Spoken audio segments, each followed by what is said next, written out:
Je pense que être heureux, c'est accepter d'être humain. Et être humain, c'est quoi?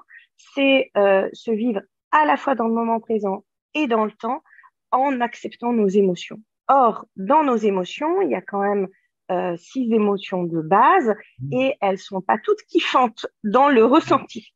La C'est des émotions première, primaires. exactement. Je m'appelle Mohamed Bouclé, je suis vice-champion du monde de lecture rapide et auteur du best-seller Connaissance illimitée. Dans le podcast Connaissance illimitée, je reçois des invités au parcours extraordinaire pour nous montrer que la réussite est à portée de tous.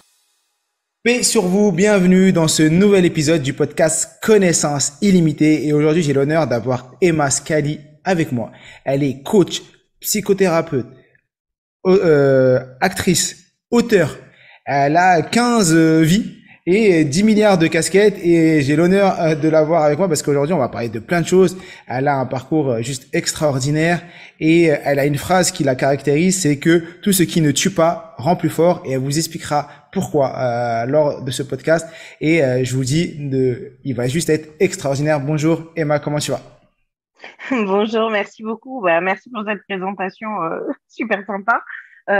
Écoute, ça va plutôt bien. Ça va, D'abord, je suis super. ravie d'être là. Et ben moi aussi je suis ravi d'être avec toi. En plus j'ai eu la chance de lire un peu ce que tu fais. J'ai même pu lire une pièce de théâtre que tu avais écrit. Peut-être qu'on en parlera un peu plus tard. Et ça m'a énormément marqué. On va parler un peu de tout ça. Mais avant, moi je t'ai présenté avec mes mots. J'aurais aimé que toi tu te présentes avec tes propres mots et après on va commencer. Ok, super. Qu'est-ce que je peux dire de moi? D'abord que je suis une femme, bon, bah, voilà, et je suis aussi une maman. J'ai deux enfants et ils sont un peu les piliers de ma vie. Et on aura l'occasion d'en parler après. Donc voilà. Et puis, dans mon activité professionnelle, je devrais dire plutôt dans mes activités professionnelles, je suis donc psychanalyste. Enfin, je reçois des personnes, que ce soit en individuel ou en couple dans mon cabinet de psychothérapie. Et j'ai également une activité créatrice assez riche puisque à la base, en fait, j'ai fait des études de philosophie et de théâtre et donc je suis comédienne et je suis liée à ma vie en général devenue également auteur. Donc j'ai écrit deux livres et surtout j'interviens, enfin je suis scénariste, donc je développe des projets à la télé ou au cinéma. Et j'ai une casquette un peu particulière aussi en tant que scénariste, c'est que je travaille j'accompagne aussi sur certains projets sur la psychologie des personnages de séries. Et donc, il y a des projets sur lesquels je travaille, comme des séries qui sont en préparation, là, des séries polars pour TF1, j'écris pour RIS Police Scientifique, par exemple, et où j'interviens et je vais dire, bah, ça, le personnage, il peut faire, ou ça, par exemple, il pourrait pas faire, parce que selon son profil psychologique, ça marcherait pas. Et D'accord. j'ai écrit aussi un bouquin là-dessus. Voilà. Un Wow. petit peu. Et alors, ma première question, c'est quand je t'entends me dire tout ça, comment tu arrives à jongler parce qu'entre mère, femme, plus toutes les activités que tu vas me dire, comment tu gères toutes ces casquettes? Alors, je sais pas trop comment je fais. Je pense que c'est une forme de personnalité un petit peu dont on pourrait dire qu'il y a un esprit en arborescence. Donc, en fait, ça fait des pop un peu partout chez moi. Ce qui est sûr, c'est qu'il y a une donnée fondamentale dans tout ça. C'est que ce que j'aime, moi, c'est la rencontre avec l'autre. Avec l'être humain, je suis un être hyper curieux. Et donc, finalement, j'ai l'impression que tout ça, c'est un peu pareil. C'est-à-dire que le médium, en fait, est différent, que ce soit quand je joue sur scène ou à la caméra, ou que ce soit quand je reçois mes patients ou quand j'écris. Mais finalement, le dénominateur commun, c'est l'humain, la rencontre avec l'autre, l'altérité et dans ma personnalité à moi, le côté interprète. En fait, je pense que ce qui me définit, c'est que je suis une interprète. Et donc, je vais être ou bien une interprète sur scène ou devant la caméra quand je suis actrice, ou bien je vais être l'interprète d'une histoire qui est ou la mienne ou celle de d'autres auteurs, et on va mettre en forme cette histoire sur le papier, où j'interprète quand je suis dans mon cabinet avec les gens. Ils me racontent eux leur histoire, et à partir de là, on va essayer d'en définir un sens pour qu'ils puissent se la réapproprier autrement. Donc finalement, je fais la même chose partout, mais avec des ingrédients différents. C'est un peu comme si j'étais un cuistot. Et puis, D'accord. un coup, je fais des desserts, un coup, je fais des entrées, puis un coup, je fais des plats principaux. D'accord. Ok. Waouh. C'est une bonne métaphore. Et quand tu étais jeune, c'est ce que tu voulais faire parce que je crois que tu as été prof de philo également à un moment. Oui, oui. Alors, en fait, moi, quand j'étais toute petite, Hmm. la première chose que j'ai eue ou que j'ai rêvé de faire, je voulais être violoniste. Donc, on est toujours à l'endroit de l'interprète, hein. Et je voulais être, enfin, plus précisément, je voulais pas être violoniste, je voulais être Yudi Menuhin. Donc, gros ego, grosse ambition, un des plus grands violonistes qui a existé. Sauf que j'ai rapidement compris que je serais pas Yudi Menuhin, je serais peut-être une bonne violoniste, mais pas Yudi Menuhin. Et mon ego en a pris un peu un coup. Et quand je suis devenue premier violon au conservatoire d'arrondissement de chez moi, je me suis dit, OK, mais je deviendrai jamais la plus grande violoniste du monde, donc j'arrête.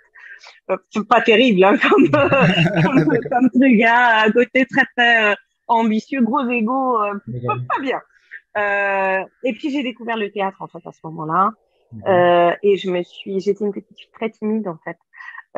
Donc, qui avait du mal à s'exprimer, plutôt bonne élève à l'école, mais qui avait du mal à s'exprimer. Et le jour où j'ai découvert le théâtre, j'ai fait, ah, waouh, on peut être des personnes différentes et on peut s'éclater différemment. Après ça, j'ai voulu devenir prof. Et au départ, je voulais être prof de français. D'accord. Parce que j'avais une prof de français qui était géniale, qui s'appelle Madame Benoît. Je ne sais pas ce qu'elle est devenue, mais si jamais un jour elle nous écoute, eh ben, je lui rends hommage. Annick Benoît, elle s'appelle. Et je voulais faire comme elle. Et je suis allée la voir un jour et je lui ai dit, voilà, qu'est-ce qu'il faut que je fasse pour faire comme vous et tout. Et elle m'a dit, ben non, je pense que vous ferez pas comme moi. J'étais très, très mal vécue. Elle m'a donné l'exemple d'un garçon qui était dans ma classe, qui s'appelait D'accord. Benjamin, et qui était, lui, un très, très bon élève et tout. Et elle me dit, et on était un peu en concurrence, et toujours avec mon ego, je voulais être la première. Et elle me dit, vous voyez, Benjamin, par exemple, lui, quand on lui donne un sujet, et ben, il fait exactement, parfaitement ce qu'on lui demande. Et vous, bah non. Vous faites toujours, enfin c'est très bien, mais il y en a toujours un peu trop ou pas assez. Vous sortez du cadre. Et donc elle m'a dit, je pense pas que vous serez prof comme moi. J'ai été horriblement vexée quand elle m'a dit ça. Et elle m'a dit, non, je pense que vous serez plutôt avocate ou actrice. Et elle avait raison. Elle m'avait bien perçue, cette dame. Elle t'avait bien cerné à l'époque. Donc, Exactement. elle t'a dit ça non pas pour éteindre tes rêves, mais pour te montrer que peut-être tu avais quelque chose de plus grand ou autre. Exactement. Alors moi, sur le coup, je l'ai très mal pris parce que comme c'était mon modèle, eh ben, je me suis dit, je suis pas comme il faut et je rentre pas dans les cases. Et a posteriori, aujourd'hui, bien des années plus tard, je me dis qu'elle avait raison et qu'en fait, elle avait cerné chez moi, je pense, cette appétence, cette curiosité. C'est pour ça qu'il y en avait toujours trop assez parce que c'est un peu le bordel, quoi. D'accord. Ouais, effectivement. Et c'est est-ce qu'elle elle a bien vu parce que tu t'es lancé donc tu as fait mais à un moment j'ai quand même vu que tu étais prof de philo, tu as quand même fait un Oui, petit oui, passage. oui, oui, oui, oui, oui, oui, oui. En fait, j'ai fait des études de philosophie, donc tu as très bien lu. En fait, après mon bac, j'ai fait Hippocagne-Cagne. J'étais à Louis-le-Grand au lycée en classe préparatoire aux grandes écoles. Et après, je suis rentrée à la fac donc en philo et j'ai été jusqu'au doctorat, juste avant le doctorat, de philosophie.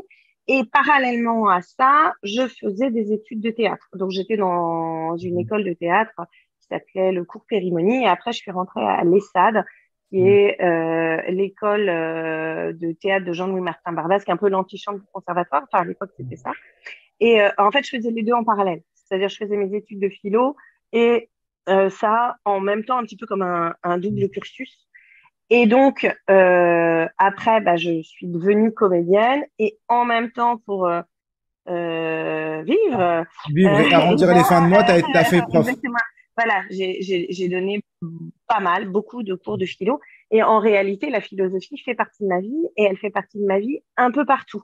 À la fois dans ma pratique thérapeutique, enfin, je veux dire, elle est vraiment au cœur de l'accompagnement que j'ai avec les gens, mais aussi parfois dans des spectacles ou des films que j'écris, la philo est aussi au cœur elle est dans mon ADN en fait. Mais c'est une philosophie plutôt pratique, c'est-à-dire que c'est pas tant la théorie, les grands auteurs et tout ça, évidemment, je connais, mais c'est plutôt quel est mon rapport à la vie, à la mort, c'est quoi exister, c'est quoi être honnête, comment je vis moi en tant qu'humain par rapport à la question de la liberté, la question du destin, ce genre de choses-là en fait. Et c'est quoi pour toi être heureux? Parce que ça, c'est une question. Pourquoi je te pose cette question? Après, tu réponds à ta manière. Parce que les personnes qui nous écoutent aujourd'hui, il y a plein de profils différents. Mais je sais que on est tous sur cette quête du bonheur. Mais en l'impression, Oui, elle est un peu sans fin, sachant que on se compare beaucoup aux réseaux sociaux, à ce qui se passe sur Instagram, sur les différents réseaux. Et ce qui fait que souvent, on culpabilise, on a l'impression de pas être assez bien que les autres. Et donc, à la fin, on n'est pas heureux parce qu'on n'est pas en train de vivre le moment présent et en train de vivre ce qu'on pourrait juste accepter ce qu'on a et kiffer ce qu'on a. Mais des fois, on est malheureux à cause de ça. Et j'aimerais bien avoir l'avis d'une philosophe ce sujet avant de rentrer sur le sujet de la résilience parce que il y a plein de choses à parler de tout ça. alors, en fait, déjà, moi, j'ai un truc à dire par rapport au développement personnel et un peu à la situation de l'apicratie, j'appellerais ça comme ça, dans laquelle on est. C'est-à-dire que avec toute l'explosion aussi du Mm. développement personnel, et moi j'ai un gros problème avec ce mot de développement personnel, parce que justement c'est très personnel et ça parle pas de relation. Et moi, je trouve que ce qu'il y a de plus intéressant, c'est la relation avec les autres. Eh bien, il y a un peu une injonction au bonheur. Genre, il faut être heureux. Mm. Moi, je suis pas sûre de ça. C'est-à-dire que d'abord, c'est notre époque qui est vraiment là-dedans, mais si on reprend les philosophes il y a très très longtemps, il y a eu des moments où on pensait que c'était plus important d'être digne d'être heureux que d'être heureux soi-même, par exemple. Mm. Donc, donc voilà. Ensuite, je pense que être heureux, c'est accepter d'être humain. Et être humain, c'est quoi? C'est se vivre à la fois dans le moment présent et dans le temps en acceptant nos émotions. Or, dans nos émotions, il y a quand même 6 émotions de base et elles sont pas toutes kiffantes dans le ressenti. La C'est des émotions première, primaires. Mm. exactement. Donc, si on reprend les émotions de base, hein, on a la tristesse, la colère, la peur, la surprise, le dégoût et la joie. Ça, c'est les 6 de base. Et si on fait le bilan, finalement, il y a la surprise qui est une émotion neutre, Mm. la joie qui est une émotion cool. Les autres, on peut pas dire que colère, peur, tristesse, ce soit hyper cool à la base de les ressentir. Sauf qu'elles sont archi nécessaires parce que c'est un peu nos boussoles en fait. Bien sûr. Et je crois qu'être humain, c'est accepter de traverser ses émotions et finalement être heureux ou en tout cas être serein par rapport à sa vie. C'est accepter d'être traversé et de se traverser à travers ces émotions-là. Moi, je suis également autrice et j'écris donc des films, des séries, des personnages. Et si vous racontez l'histoire de quelqu'un qui est parfaitement heureux tout le temps, à qui il arrive strictement rien de bout en bout, je sais pas, moi, genre c'est le prince Mm. d'un super pays magnifique où tout le monde va bien tout le temps et puis il rencontre une princesse merveilleuse, magnifique, ou un autre prince merveilleux, magnifique, et puis qu'ils font une belle vie ensemble, et puis Mm. ils ont des enfants, et puis que je continue comme ça pendant 2 heures, vous allez vous ennuyer, en fait, c'est atroce. Et donc, Personne va voir le truc. exactement. Donc, il va falloir amener quoi? Il va falloir amener du conflit. Le conflit, ça va créer quoi? Des émotions. Et dans ces émotions, eh ben, on va avoir de la colère, de la peur, de la tristesse, etc. Et ça va amener de la vie, et c'est ça qui va faire que l'histoire va être intéressante. Et ben, je crois qu'être humain, c'est ça. Je crois que quand être humain dans ce monde dans lequel on est nous, eh bien, finalement, c'est se laisser toucher et traverser par des émotions. Et quand on fait ça, eh bien, on arrête de résister à ce qui se passe. Et là, on rejoint ce que tu disais sur le moment présent. Et bien, à partir du moment où tu arrêtes de résister, eh bien, tu te laisses toucher par l'autre, par toi-même au contact de l'autre. Et finalement, tu atteins une certaine forme de bonheur, mais qui va pas être un bonheur de joie permanent. C'est pas ça. Mais qui va être de, OK, je me vis pleinement en tant qu'humain, avec mes joies, mes tristesses, mes douleurs, mes colères, mes Ouais. peurs. Effectivement. Et c'est vrai que c'est souvent après la difficulté qu'on a quelque chose d'encore plus beau et qu'on a une sensation, plus j'ai l'impression que plus c'est dur, plus la satisfaction est importante et grande. Et effectivement, quand tout est plat, tout est facile, euh, bah, on ressent presque rien. Et il y a aucun marqueur après. Donc, si on n'a pas le moins, on n'aura pas le plus à la hauteur du moins qu'on aura eu en parallèle dans notre vie. Bah, tout à fait. Et je crois vraiment que c'est ça, la vie. C'est-à-dire que la vie, c'est une gestion de paradoxes. On peut pas, enfin, ce qui est vivant va à un moment donné changer de forme, donc mourir pour se transformer et être différent. Et je crois que pour jouir de la vie, je ne sais pas si c'est être heureux, mais en tout cas, pour jouir de la vie, il faut accepter la vie dans toute sa forme, dans toute sa complexité, et donc, eh bien, s'en saisir totalement. Et ce que tu disais, c'est intéressant, c'est-à-dire que quand on traverse des difficultés, eh bien, on se rend compte de la préciosité de certaines choses, et on peut s'en saisir pleinement, et ça devient magique. Mais c'est magique aussi parce que c'est précieux et parce que c'est rare, parce que c'est éphémère. Est-ce qu'on marche vers les étoiles? Oui, tout à fait. Tu as lu ça? Alors, Ouais, oui, ben oui, c'est parce, vrai. parce qu'on marche vers les étoiles. Pourquoi je dis ça? Alors, petite anecdote, c'est parce que ton nom de scène, c'est Scully, c'est pas ton nom initialement. Et est-ce que tu Ouais, peux me c'est dire pas mon nom de comment, baptême. voilà, effectivement, et comment tu as choisi ce nom? Parce que c'est en plus en lien un peu avec le bonheur et tout ce que tu viens de Ah dire. bah Comment t'en complètement. as... Alors c'est intéressant parce que donc je devais avoir 18 ans, quelque chose comme ça. Et donc le nom de mon papa, c'est Biton. Et mon prénom en entier, en fait, c'est Emmanuel. Mais comme on m'appelait Manu, ça me cassait les pieds, donc c'est devenu Emma. Mais ceci dit, Emmanuel, j'aime beaucoup, je trouve que c'est très joli. Bref. Et donc, Emmanuel Biton, enfin, je trouvais que c'était pas très... ça sonnait pas terrible, quoi. Donc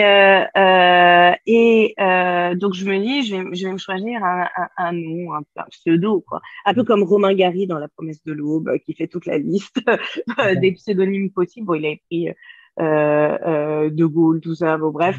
Et ben moi, je me suis dit, je vais choisir quoi. Alors, j'ai été quand même dans mes origines et ma famille, et j'ai une arrière-grand-mère qui s'appelait Cohen-Scali, qui est un nom marocain.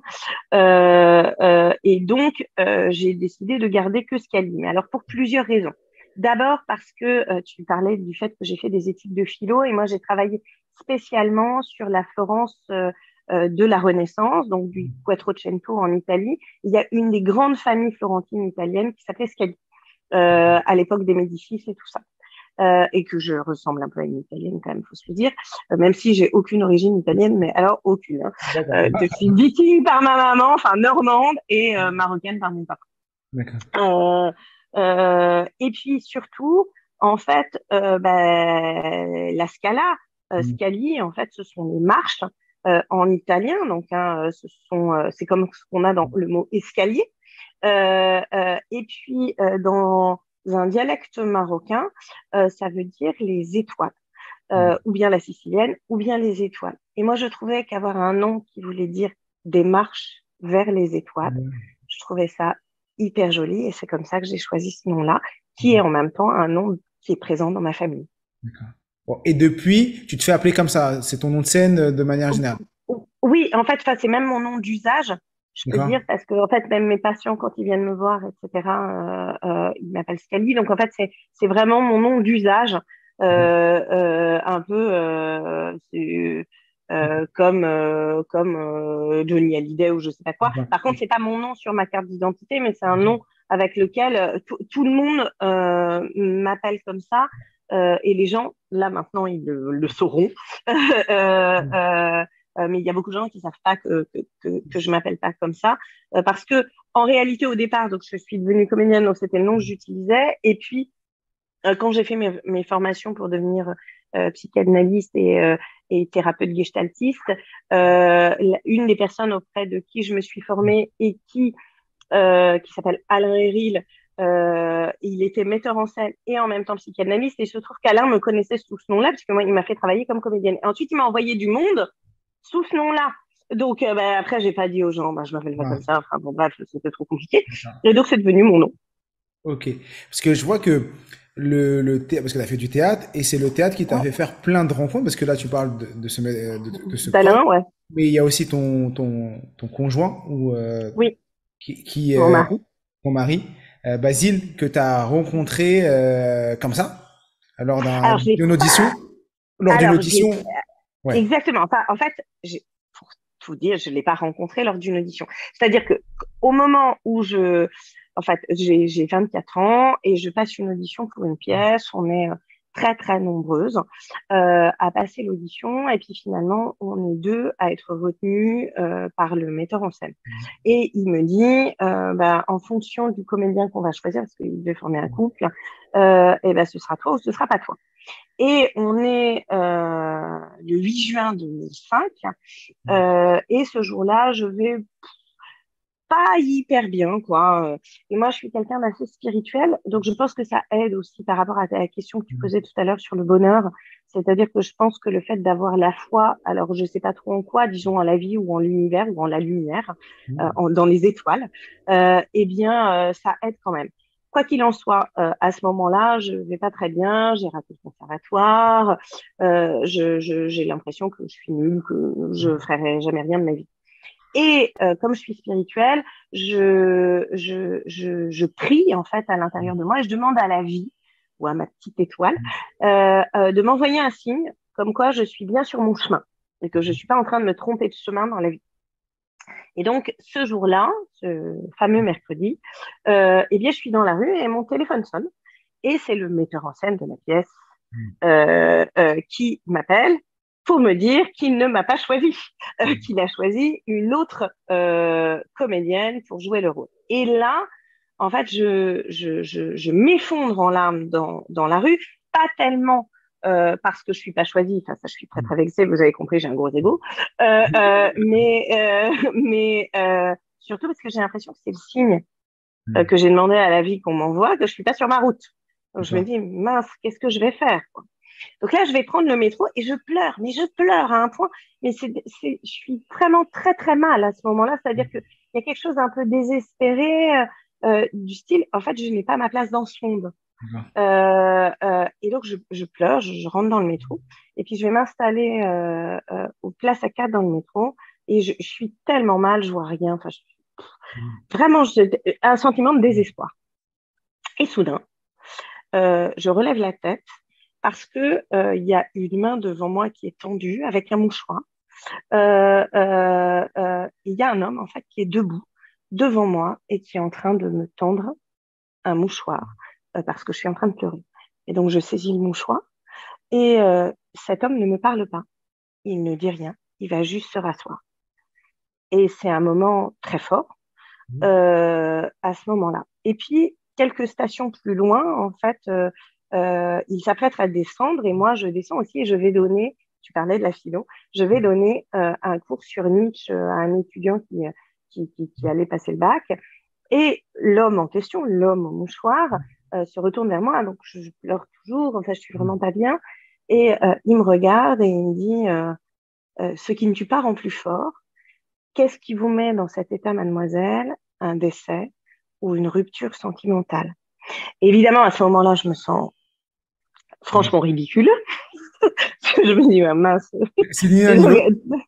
C'est ni l'un ni l'autre. Et je lui dis, alors, je lui explique ma situation. Enfin, je ne parle même pas du signe. Je lui dis, voilà, j'ai passé une audition, on était beaucoup, et puis finalement, j'ai pas été choisie. Et je suis un peu ridicule. Et il me dit, mais non, c'est pas ridicule. En revanche, c'est un peu exagéré, peut-être. Et là, il me dit, moi, je suis comédien. Si ça vous met dans un état pareil, il faut changer de métier tout de suite, hein, parce que ça va pas le faire. Et lui, il allait passer une audition, enfin un casting pour un film, et il me dit, mais venez avec moi, si ça se trouve, la casting vous trouvera un rôle. Et je dis, mais je peux pas, je vais donner mon cours sur Nietzsche. Alors, il me dit, ah, ben, alors, mais vous êtes philosophe, mais franchement. Et puis, très subtilement, il me dit, mais si vous voulez, je peux lui passer vos coordonnées. C'est une jolie façon de récupérer mon numéro de téléphone. Et cet homme va devenir mon mari. Wow.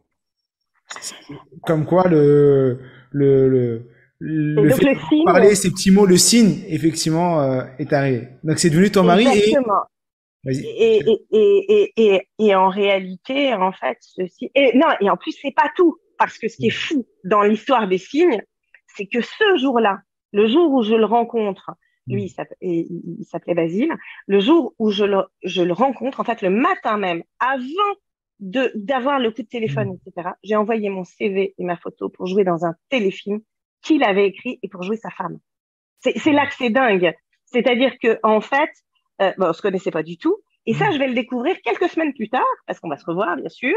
Et il va venir avec le scénario. Et je vais même pas lui dire tout de suite, parce que c'est presque absurde comme truc. C'est-à-dire que quand je vois le titre du scénario, je me dis, mais c'est dingue. C'est le film pour lequel j'ai envoyé mon CV et ma photo le jour où je l'ai rencontré.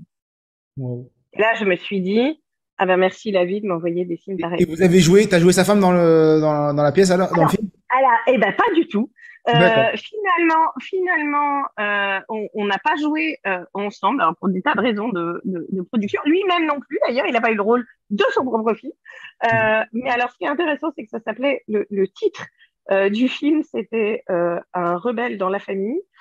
Et l'arrivée de Basile dans ma famille a créé un peu de rébellion, hein, ça je dois le dire. Donc voilà, ça a créé un peu de tension avec mes parents, etc. Mais finalement, dans la vraie vie, eh ben, il y a eu un rebelle dans ma famille Parce qu'il était beaucoup et plus ça a âgé été que toi. la plus belle vie. Non, non, il avait 32 ans, moi j'en avais 24. Je pense que c'était pour des raisons alors, parce que c'était un artiste et que ça faisait super peur à mes parents, déjà qu'ils se disaient, mon Dieu, elle va devenir artiste, mais mon Dieu, il lui faut pas un mec qui soit artiste. Et puis après, pour des questions plutôt, je dirais, culturelles, donc moi je suis d'origine juive, Basile, lui, avec un nom pareil, il était catholique, Ouais. et ça a posé deux, trois questions à mon papa, D'accord. le fait qu'il soit catholique, donc ça a créé des tensions. Mais c'était, je dirais, aux deux endroits. C'est-à-dire que c'est pas parce qu'il était catholique, j'ai pas vécu un rejet de racisme ou de choses comme ça.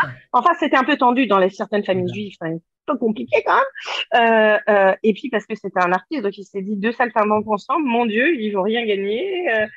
Et en plus, ils veulent vivre ensemble et tout. Ça risque d'être la cata. Déjà que j'avais un peu arrêté mes études. Enfin voilà, j'avais pas continué le doctorat et tout pour devenir comédienne. Il s'est dit, va, disons, il est bien barré ma fille, quoi. D'accord. Donc Wow. elle me ramène en plus un type rencontré dans le métro. Non mais qu'est-ce que c'était de faire quoi? Et comment tu vis comment on vit quand on a des parents parce que qui ont peur pour les rassurer, leur montrer que on est dans la bonne voie parce que tu as deux sujets. Tu as le sujet de la peur par rapport au couple, mais aussi la peur Ouais, par rapport à ton métier parce que aujourd'hui toi ouais. à cet âge-là, tu as une passion, tu as moins de 25 ans, Mm. tu as fait des études de philo, tu veux être actrice. La vie d'actrice, c'est compliqué parce que tu fais plein de castings, ça fonctionne pas. Comment tes parents, Exactement. comment tu fais pour vivre avec ça, toi, intérieurement déjà, si ces moments de doute et dans ton entourage également? Franchement, c'est très dur. C'est-à-dire qu'à ce moment-là, ça sape beaucoup ma confiance en moi. Donc, j'oscille entre j'ai envie de le faire et je me donne pas vraiment les moyens de le faire. Donc, j'ose pas aller à des castings ou j'ose pas rencontrer des metteurs en scène ou voilà. Donc, en fait, ça me ralentit beaucoup. C'est aussi pour ça qu'à ce moment-là, je donne pas mal de cours de philo parce que j'ai besoin de gagner des sous. Euh, donc, je suis à un endroit qui est pas top parce que, en fait, mon désir est présent, mais je me donne pas les moyens de réaliser mes rêves, en fait. Donc c'est assez compliqué. Et en même temps, j'essaie quand même de persévérer. Donc en fait, je fais des un pas en avant, trois pas en arrière, un pas en avant, trois pas en arrière, et je fonctionne pas mal comme ça à ce moment-là. Tu le conscientises là maintenant ou à l'époque tu l'avais déjà conscientisé? Non, je pense que je le conscientise, mais sauf qu'à l'époque, il y a une part de moi qui a envie d'être l'élu, donc qui a envie d'être choisi, qui s'imagine que si je travaille bien et si je suis assez douée, en fait, c'est un peu le rêve, un peu comme Cendrillon, quoi. Je vais être choisie au bal, en fait, je vais arriver, puis tout le monde va se retourner sur mon passage. En fait, c'est pas exactement comme ça que ça se passe hein, Oui, dans bien la sûr. vie. Il faut se bouger un peu les fesses, quoi. Donc voilà, mais à ce moment-là, il y a quand même une part de moi qui fantasme beaucoup sur le fait d'être choisie. En plus, dans ma vie, c'est quand même passé deux, trois trucs un peu bizarres, notamment cette rencontre avec Basile. Donc, je pense que je suis un peu dans une forme d'illusion et puis aussi dans des conflits de loyauté. C'est-à-dire que mes parents, c'est vraiment des chouettes parents, mais avec aussi toutes leurs projections qu'ils ont pu avoir sur moi. Donc, en même temps, j'ai l'impression de les trahir si je fais pas exactement ce qu'ils veulent, donc je m'en veux. Donc pendant ce temps, bah, je vais pas exactement vers mes rêves, et en même temps, ils m'ont donné une structure. Donc tout ça est c'est un peu du bazar, et ça va prendre du temps à se mettre en forme, et ça va durer plusieurs années avant que je comprenne aussi que toutes mes casquettes, parce qu'on en parlait au départ, en fait, c'est-à-dire que j'ai plusieurs activités, euh, qu'elles sont interdépendantes, et que, parce que dans notre société, jusqu'à il n'y a pas si longtemps, là, c'est un peu en train de bouger avec le côté slasher, etc. Mais avant, c'était où tu fais des études, où tu es, je sais pas quoi, où tu es journaliste, où tu es acteur, où tu es philosophe. Tu Et peux tu fais pas un être seul plusieurs métier. choses. Tu peux pas faire deux. Exactement. T'es Et pas, donc, t'as tu pas vas plusieurs casquettes. et donc les gens te prennent un peu pour un guignol Mm. quand tu fais plusieurs choses, et ils se disent bah tu peux pas être bon, quoi. Ouais. Et ça, j'en souffre beaucoup. Donc aux gens que je rencontre quand j'écris, je leur dis pas que je fais aussi de la philo ou que je suis aussi comédienne. À d'autres, je dis pas. Et donc finalement, j'ai l'impression d'être tout le temps morcelée, et c'est pas très agréable. Il y a un moment donné dans ma vie, notamment parce que je vais devenir thérapeute, et ça va énormément m'apaiser, énormément me forger, etc. À ce moment-là, en fait, je décide d'assumer que, bah oui, je suis tout ça. Et Et c'est au ma moment où tu as famille, assumé qu'il y a eu un changement dans tes résultats et mentalement? oui, oui. À partir du moment où j'ai accepté, en fait, c'est quand j'ai créé mon site internet. Ouais. Parce que j'ai été accompagnée par une nana assez géniale qui m'a demandé de vraiment réfléchir à ce que j'avais envie de mettre sur mon site. Et aujourd'hui, je trouve qu'il ne va plus du tout, mais c'est pas grave. Dedans, en fait, j'ai mis des onglets un peu pour tout. C'est-à-dire qu'il y avait à la fois la partie thérapeute, Mm. coach, psy, et puis il y avait aussi la partie artistique. Et à Mm. partir du moment où je me suis dit, en fait, je vais assumer que je suis les deux, eh bien, ça m'a beaucoup aidé. Et surtout, dans le cabinet, les gens ont commencé à venir pour ça, parce que j'étais les deux et parce que je l'assumais. C'est-à-dire qu'ils venaient me voir, moi, Emma, Mm. pour ça. Mm. Parce que eux-mêmes se C'était comme ça. sentaient éparpillés dans cet esprit en arborescence, ce genre de choses. Et donc là, ça a fait bouger des choses. Et puis surtout, à un moment donné, bah, toutes ces casquettes, en fait, se sont rassemblées. C'est-à-dire qu'aujourd'hui, le fait d'être psy, eh ben, ça m'aide parce que j'interviens en tant que psy sur des séries existantes ou pas en création pour dire, ben voilà, la psychologie des personnages, c'est ça. La créativité m'apporte beaucoup dans le cabinet parce que ce sont Mm. des outils que j'utilise. Ça m'a permis, la philosophie, de créer un spectacle en 2018 sur la lumière, Mm.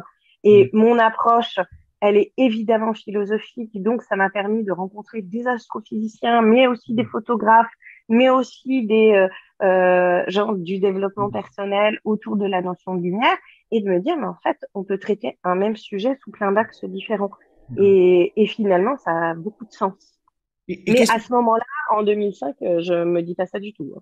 Et toi, avec le recul, qu'est-ce que tu aurais aimé qu'on te dise à l'époque où tu étais en conflit de loyauté? Parce que je pense qu'aujourd'hui, il y a beaucoup de jeunes, ou de moins jeunes, hein, même des parents, qui sont aujourd'hui en conflit de loyauté vis-à-vis de leurs conjoints, vis-à-vis de leurs enfants, ou des étudiants, personnes qui ont 20, 25, qui sont confiés par rapport à leurs amis, par rapport à leurs parents, et qui sont dans cette démarche de un pas en avant, trois pas en arrière, parce qu'ils veulent, mais ils font pas les résultats parce que ils ont Exactement. peur de réussir, parce qu'ils ont peur de briller, parce que les parents vont voir. Et qu'est-ce que t'aurais aimé qu'on te dise à l'époque? Petite pause pour te dire que si ce podcast te plaît, like et abonne-toi pour recevoir encore plus de contenu. Je crois que si je retournais voir en réalité, je voudrais pas que ma vie soit différente de ce qu'elle est parce que j'apprends beaucoup de choses aujourd'hui. Mais si la Emma d'aujourd'hui devait rencontrer la Emma de 24 ans, je pense qu'elle ferait ce que Basile a fait pour moi, c'est-à-dire me tendre un mouchoir et me dire, eh, c'est pas grave, t'es très bien comme t'es en fait, t'es juste un être humain qui a le droit de s'exprimer. Je pense que ça, c'est aidant. Alors, de manière plus concrète, je dirais aux gens qui sont dans ces conflits-là, essayez de regarder les conflits non pas comme des obstacles, mais comme des apprentissages, c'est-à-dire mettre de l'amour là où il y a de la peur. Je pense que ça, c'est très aidant. C'est-à-dire que si au lieu de se critiquer, de se dénigrer en permanence, on se dit, OK, tu fais de ton mieux, Ouais. d'être son meilleur ami pour soi. Qu'est-ce que dirait ton meilleur ami? Qu'est-ce que te dirait ta meilleure amie en te regardant par rapport à ce qui se passe dans les endroits où tu es en conflit, que ce soit avec tes parents, que ce soit avec ton conjoint, que ce soit avec tes enfants, et te dire, OK. Parce que quand on fait ça, en fait, le meilleur ami, c'est quoi? Le meilleur ami, c'est quelqu'un qui est à la fois très lucide et très objectif, qui vous connaît très, très bien et qui est pas complaisant. Si c'est un vrai bon ami, c'est pas quelqu'un de complaisant. C'est C'est ça. quelqu'un qui va être honnête, Mm. authentique et en même temps de bienveillant. Et Mm. donc, qui va t'amener de manière bienveillante à te dire, hey, oh, comment tu pourrais faire autrement? Qu'est-ce que tu pourrais dire? Voilà. Ensuite, je pense que, et ça, c'est la part de thérapeute à l'intérieur de moi qui parle, et aussi parce que j'accompagne des couples ou que j'accompagne parfois des familles, je pense que le fait de s'ouvrir et de pas chercher à avoir raison. Mm. En fait, on s'en fiche d'avoir raison. Mm. Euh, euh, euh, Beaucoup de conflits viennent du fait qu'on veut avoir raison. Mm. Ouais. Mais si on arrête de vouloir avoir raison et que juste on écoute l'autre, on n'est pas obligé d'être d'accord, on n'est pas obligé de céder en fait. Mais on peut juste écouter le point de vue et dire, OK, j'entends ton point de vue et pour autant, je vais quand même faire ce qui me semble juste pour moi. Je pense que ça aide. Et tu disais, c'est incroyable parce que tu as parlé de Basile là, qui te tend ce mouchoir, effectivement. Et donc, ça a été une longue histoire d'amour. Vous avez eu 2 enfants, vous avez été Oui, mariés. Pourquoi je parle au au passé? passé. Parce que euh, ton mari est décédé il y a quoi, 3 ans? Oui, il est décédé le 29 novembre 2020. Oui, là, ouais, Donc, ça va faire 3 ans maintenant. ouais, 3 ans. Et là, tu as écrit une pièce de théâtre qui est sur ce sujet-là. Donc, on peut en Oui. parler et que tu as appelé Tout ce qui ne tue pas rend plus fort. C'est la phrase qui t'a donné, mais qu'est-ce qu'elle signifie pour toi? Qu'est-ce que ce titre signifie? Alors, il y a plusieurs choses. Donc cette première phrase qu'il prononce dans le métro, ce qui me tue pas rend plus fort, tout ce qui me tue pas rend plus fort, c'est la première phrase qu'il m'a dite quand on s'est rencontrés. Donc, évidemment, il y a quelque chose à cet endroit-là de très personnel. Mais c'est surtout que quand il me dit ça, évidemment, je ne sais pas quelle va être la fin de l'histoire ou la fin de notre histoire. Je sais même pas que ça va être le début parce que je rencontre un homme dans le métro, il me fait un mouchoir, je me dis pas que ça va devenir mon mari et le père de mes enfants. Ceci dit, à ce moment-là, je me dis, c'est pas un truc bizarre quand même. Mais voilà. Mais surtout, cette rencontre avec Basile, c'est une rencontre absolument incroyable dans ma vie parce que cet homme m'a fait naître à moi-même et je crois que c'est ça l'amour. C'est-à-dire que en le rencontrant, il y a quelque chose qui a bougé à l'intérieur de moi parce que c'est une véritable rencontre. C'est pas juste, bien sûr, on a vécu 15 ans ensemble, mais c'est pas que ça. C'est que il correspondait pas forcément à mes critères.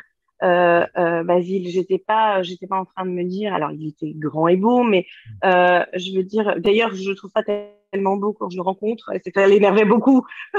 Il me disait, bah, t'es vachement sympa la façon dont tu parles de moi à tes copines.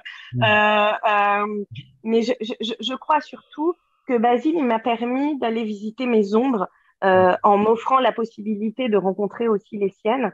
Et c'est à ce moment-là que on va se découvrir parce que on va pouvoir être totalement authentique l'un et l'autre dans nos pires parts de nous, vraiment les parts les plus mesquines, ce qu'on déteste de soi, les parts violentes aussi, les parts mensongères, etc.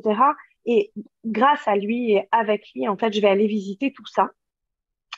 Et ça parfois, je crois que bah, on a du mal avec ces parts de nous, les parts très méchantes aussi. Eh bien, je crois que quand on va les visiter de manière saine, quand même, hein, parce que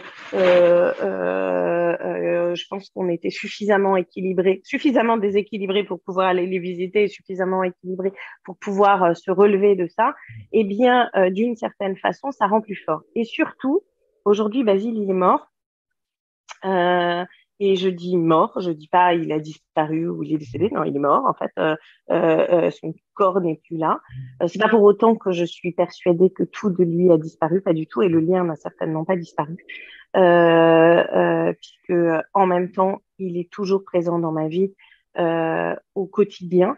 Et puis bon, moi, je suis assez spirituelle, donc je pense il y a d'autres plans, mais il est quand même mort, et moi, je continue ma vie, et je continue aussi ma vie de femme. Mais cette expérience, en fait, Basile m'a fait trois immenses cadeaux dans ma vie. Trois cadeaux exceptionnels. Le premier cadeau, il s'appelle Ella, c'est ma fille. Le deuxième cadeau, il s'appelle Louis, c'est mon fils, donc notre fille et notre fils. Et il m'a fait cadeau de sa mort, parce que j'étais là au moment où il est mort. Je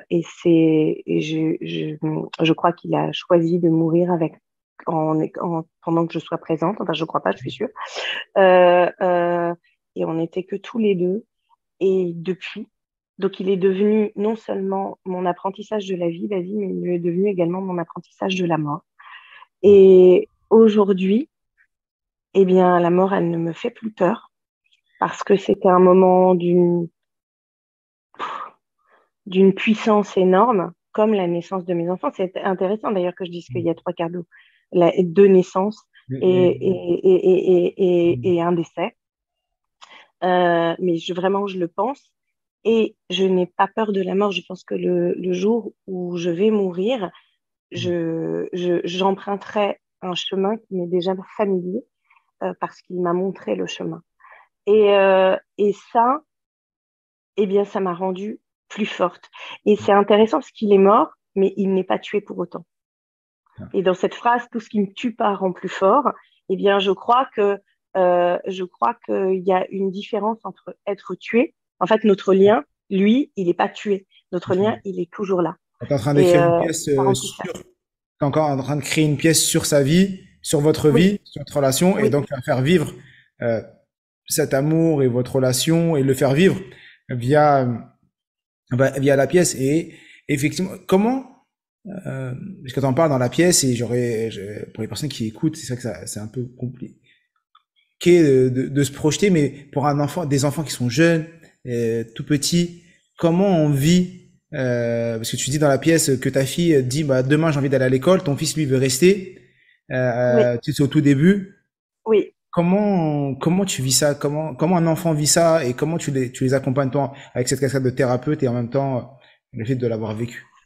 Alors évidemment, je peux pas être la thérapeute de mes enfants, hein, ils sont accompagnés par ailleurs, hein, parce que c'est beaucoup trop collé. Ceci dit, le fait d'être thérapeute aide. Alors nous, on a eu une énorme chance dans notre malheur, c'est que Basile est mort d'un cancer, donc dit foudroyant parce que ça s'est passé en 7 mois, mais pour les gens qui viendront voir le spectacle quand il sera joué, ils comprendront que c'est beaucoup plus complexe que ça. N'empêche qu'entre le moment où le diagnostic est posé et le moment de son décès, il y a 7 mois.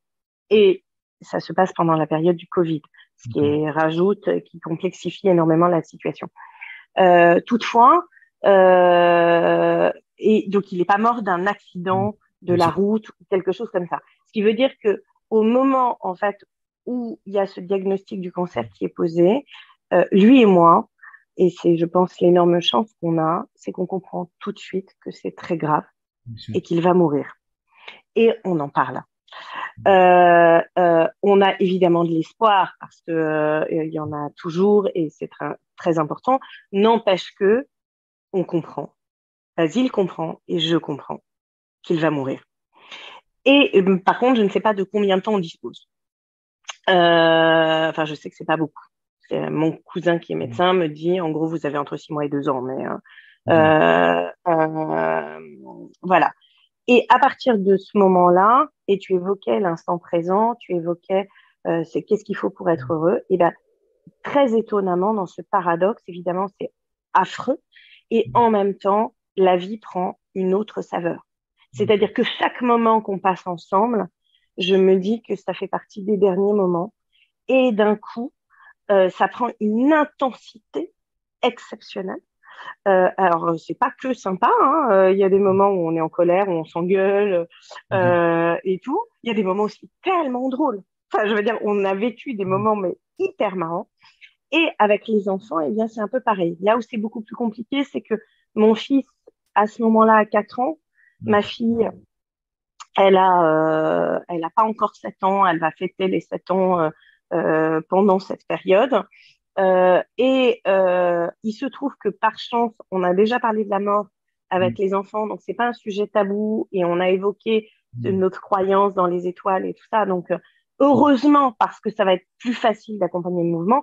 Toutefois, le plus dur, j'ai envie de dire à ce moment-là, au-delà de pour Basile de la perte de sa propre vie et de la peur de ne pas voir grandir ses enfants, au-delà de ma propre perte et de perdre mon amour, eh bien, ce qui prime, en fait, c'est les enfants. C'est comment on va pouvoir accompagner ces enfants, en fait, à grandir, alors qu'ils vont grandir sans un papa vivant, quoi. Je dis pas sans papa parce qu'en fait le papa il est toujours là et son énergie elle est toujours là et d'ailleurs peu de temps après sa mort on a créé ce qu'on appelle un coffre au trésor de papa dans lequel il y a plein d'affaires et ils peuvent aller voir dedans et rechercher. C'est pas tabou, on en parle, voilà. N'empêche que ça c'est très dur et il y a des moments qui sont très très très durs et il y a un moment qui a été absolument atroce, c'est le moment où on apprend que la chimio ne marche plus et que j'annonce à mon fils que les docteurs n'arrivent plus à soigner son papa et qu'ils me demandent est-ce qu'il va mourir. Et donc c'est fou parce qu'il comprend, hein, il a que 4 ans et demi, mais il comprend. Là, à ce moment-là, il a 5 ans, il vient de fêter son anniversaire. Et que je lui dis, bah, ils vont essayer de le sauver, mais il y a de grandes chances, oui, son papa va mourir. Et qui me dit cette phrase, est-ce que ça veut dire qu'on va se tuer nous aussi? Et là, je comprends pas, en fait. Je dis, mais non, on va pas se tuer. Il me dit, mais moi, je vais me tuer, moi. Parce que dans sa tête de petit garçon de 5 ans, si papa meurt, ça veut dire que lui aussi, il meurt. Il fait pas le distinguo. Et donc, pour lui, papa va mourir, ben nous, on va tous se tuer. Et là, on va vivre une période très compliquée, et notamment avec mes parents qui s'occupent beaucoup des enfants et tout, parce que mon fils veut vraiment mourir. C'est-à-dire qu'il veut vraiment physiquement se tuer. Et là, c'est très compliqué. Et par chance, et il y aura d'autres moments très difficiles avec les enfants où parfois ils m'ont dit j'aurais préféré que ce soit toi qui sois morte, par exemple. Et dans ces moments-là, je ne le prends jamais personnellement. Je sais très bien que ça parle pas de moi. Et ça, il faut qu'ils puissent exprimer leur colère, exprimer leur violence et la contenir. Et ça, je crois que c'est le plus difficile.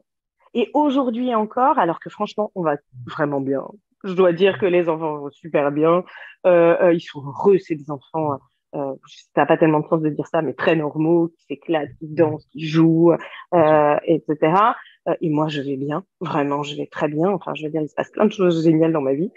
Mais il y a encore des moments qui sont les plus douloureux pour moi. C'est les moments où mes enfants font des spectacles et que leur papa est pas là. Et chaque fois, je pleure. Et je me dis, il n'est pas en train de les voir et les enfants n'ont pas leur regard de leur papa vivant sur eux dans ce moment-là. Et ça m'émeut profondément, quoi. Donc, voilà. D'accord.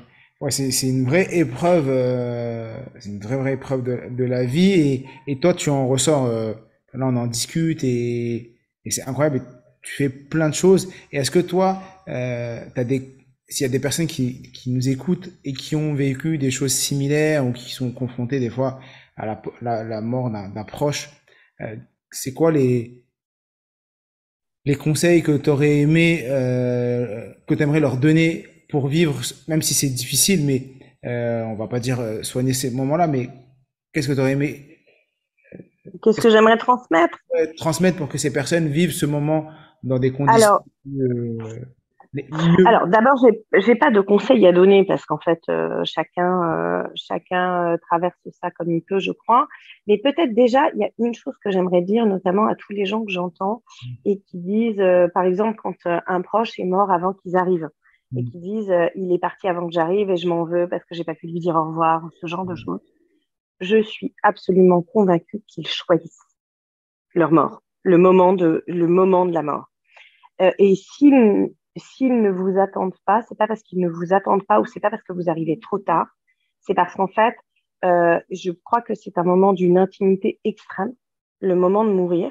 Et moi, j'ai dit à mon mari, hein, je lui ai dit, la fameuse nuit où il est mort, je lui ai dit, écoute, il y a trois possibilités. Soit tu veux mourir et qu'il y ait toute la famille autour de toi, et dans ce cas-là, il faut que ce soit demain. Enfin, les gens verront dans le spectacle. Soit tu veux mourir et que tu sois tout seul, et dans ce cas-là, moi, je serai partie à tel moment, donc voilà. Soit tu veux qu'on soit que tous les deux. Et il est mort, on n'était que tous les deux. Mais je crois profondément, en fait, que ça, ils choisissent parce que c'est un moment ils ne choisissent pas de mourir. Je veux dire, c'est pas un choix d'être malade, d'avoir un cancer ou d'avoir un accident de voiture. Ça, je suis sûre que non. Mais en revanche, l'instant même de la mort du départ, c'est quelque chose d'une intimité extrême. Y a une femme qui s'appelle Noémie Silbert qui a vécu sensiblement la même chose que moi et qui a sorti un livre là, qui s'appelle Vivre après Marc très récemment. Et on se connaît parce qu'on a vécu des choses similaires à peu près dans le même temps. Son mari est également mort d'un cancer, parti en 7 mois. Et son mari est mort, il était tout seul dans la chambre. Et elle avait très peur en fait de le voir mourir. Moi, j'avais pas peur, mais elle avait très peur. Et je pense sincèrement qu'il est parti au moment où elle n'était pas là parce que il a respecté ce que ça représentait pour elle. Et donc, je pense que déjà, s'apaiser avec cet instant-là, c'est énorme. Je pense que c'est très important d'être apaisé par rapport à ça.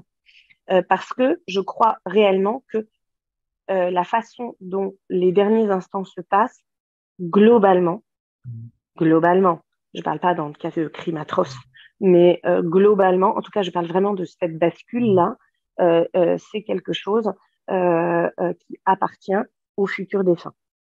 Et donc, d'être vraiment apaisé. Ensuite, sur le reste, j'ai envie de dire, et là, c'est presque plus la thérapeute qui parle, de s'autoriser à être dans toutes ces étapes du deuil. C'est-à-dire que tant que on est en mode survie, genre, oh, c'est pas grave, ça m'est arrivé, mais bon, c'est OK. Et donc, dans quelque chose de l'ordre du déni, c'est OK. Et puis, quand on sombre, c'est OK aussi. Et puis, quand on est très, très en colère, moi, il y a une période où ça a été très compliqué avec ma belle famille et ma belle famille avec moi. Et aujourd'hui, très apaisé, on s'entend vraiment très bien. Mais je pense qu'en fait, on avait besoin d'être en colère. Mais pas parce que j'étais en colère contre eux ou que eux étaient en colère contre moi. En fait, on était en colère contre la situation. Et Basile a eu cette phrase géniale à un moment donné pendant cette période où il m'a dit, mais tu sais, Emma, c'est difficile pour tout le monde. C'est quand même énorme que ce soit lui qui dise ça, parce que pour lui, c'était pas dur. Hein. C'était pas pour lui, c'était le plus dur. Mais il était d'une immense dignité quand il dit tout ça. Et voilà, et s'autoriser à toutes nos ambivalences. Et j'ai envie de le dire aussi quand on accompagne des gens malades. Moi, il y a une scène dans le spectacle qui est une scène vraie, hein, mais où à un moment donné, j'arrive, j'en peux plus parce qu'il y a eu ce moment tellement difficile avec les enfants et notamment avec mon fils, et où je lui dis, j'en peux plus, j'aimerais que tu meurs une bonne fois pour toutes. Et évidemment, je me reprends, puis, mais à ce moment-là, et donc je lui dis, pardon, je voulais pas dire ça, et il me regarde et il me dit, si, c'est exactement ce que tu voulais dire. Et oui, à ce moment-là, dans l'instant où je le dis, parce que c'est tellement insupportable qu'il y a des moments où j'ai envie que ça s'arrête, en fait. Et dans ces moments-là, après, je culpabilise, je m'en veux énormément. J'ai une chance inouïe d'avoir été avec un homme qui était en capacité d'entendre ça. C'est pour ça que je parlais des ombres tout à l'heure, de la violence et tout ça. Et a été en capacité de comprendre ce qui se passait. Et il était loin d'être parfait. Et je crois que quand on accepte d'être humain, en fait, juste simplement humain, et pas d'être parfait, pas d'être Dieu, eh bien, on s'apaise. Et donc, en tant qu'humain, on est traversé par de la colère, par de la peur, par de la tristesse, par de la violence. Et je crois que ça, c'est aidant. Et d'accepter aussi son propre rythme. En fait, chacun a son rythme. Et quand des gens vous disent, ça devrait aller, ou souris, ou merde, quoi. Ouais, bien sûr. Enfin, j'ai envie de dire, chacun fait comme il peut et traverse comme il peut. Et je crois que c'est ça que je pourrais dire. C'est pas tellement un conseil, mais c'est plutôt d'être à l'écoute de soi. L'écoute de soi. Wow. Merci Emma parce que ça fait déjà 1 heure. J'aime bien. Ça fait déjà 1 heure qu'on parle. T'as donné tellement de choses. J'ai encore plein de questions, mais j'aime bien faire en sorte que les épisodes ne durent pas trop longtemps parce que pour les personnes qui Je pense que écoutent, tu as raison.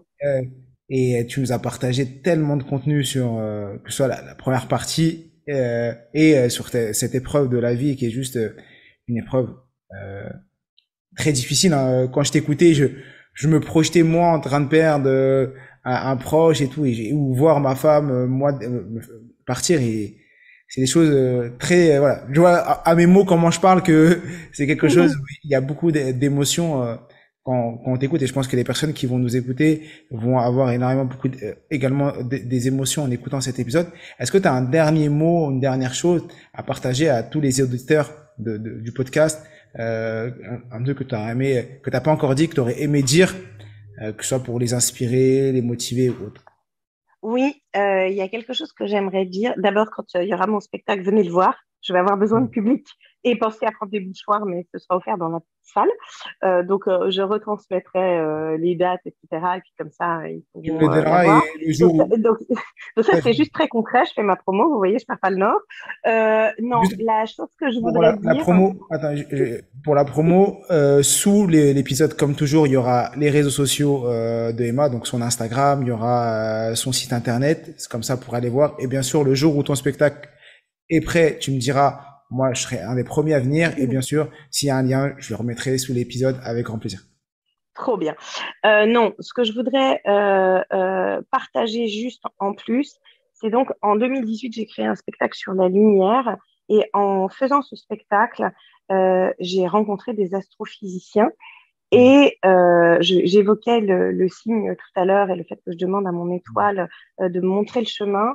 Et ben en fait, ça, c'est pas juste une métaphore, c'est une réalité. Parce que je ne sais pas si vous le savez, mais nous sommes tous faits de poussière d'étoiles. Je veux dire réellement et physiquement. C'est-à-dire que les atomes de notre corps, c'est de la poussière d'étoiles. Et je crois que profondément que si on se relie à notre énergie profonde qui vient des étoiles, et encore une fois, c'est pas une métaphore, ça c'est de la physique, eh bien, cette poésie qu'on a quand on regarde un ciel étoilé et qu'on se dit, et que dans Le Roi Lion,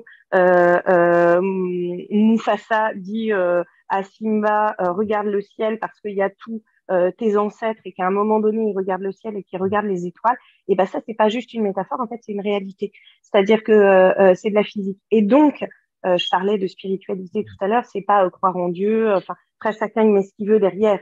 Mais ça, c'est réellement de la physique. Et je pense que de se dire ça, qu'on est de la poussière d'étoiles et qu'il y a à l'intérieur de nous quelque chose d'à ce point précieux qu'il est capable de briller comme les étoiles, eh bien, on peut tous s'y relier. Ça s'appelle l'énergie et ça s'appelle la lumière.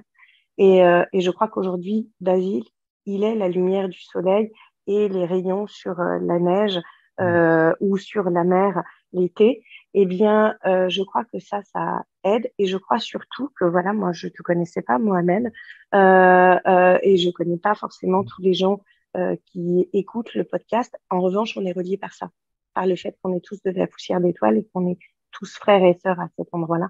Et je crois que ça, c'est très important. Voilà, j'avais juste envie de partager ça pour finir. Merci pour ces mots et effectivement, et pour ces belles paroles. Je vous invite tous, pour clôturer ce podcast, à nous mettre en commentaire ce que vous avez retenu, les enseignements, bien sûr. Je vous invite à mettre 5 étoiles et à partager cet épisode si il y a des gens autour de vous qui 5 étoiles en plus avec ce que tu viens de nous dire, mais surtout à partager cet épisode s'il y a des gens autour de vous qui vivent certaines épreuves et vous pensez que cet épisode peut les aider. N'hésitez pas à partager cet épisode à un maximum de gens. Et bien sûr, comme toujours, comme je finis tous mes épisodes, je suis tué. Nous sommes tous des illimités. Merci Emma pour tout ce moment et à très bientôt. À très bientôt. Merci beaucoup à toi.